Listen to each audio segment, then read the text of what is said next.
असं म्हटलं जातं की आजाराचं मूळ एकतर डोक्यामध्ये असतं किंवा पोटामध्ये असतं.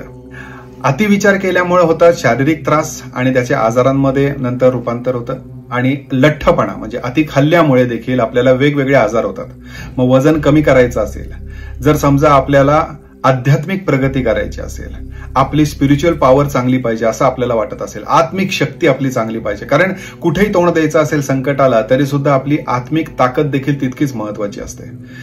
मग हा काही उपायांचा व्हिडिओ नाहीये, पण एक छोटीशी गोष्ट आहे, तुम्हाला पटली तर नक्की शेअर करा इतरांना. ते म्हणजे आपल्या योगशास्त्रामध्ये आयुर्वेदामध्ये देखील असं सुचवलं गेलेलं आहे, असं सांगितलं गेलेलं आहे की जी व्यक्ती दिवसातनं एकदा खाते, एकदा जेवण करते ती योगी म्हटली जाते. जी व्यक्ती दिवसातनं दोनदा जेवते ती भोगी म्हटली जाते.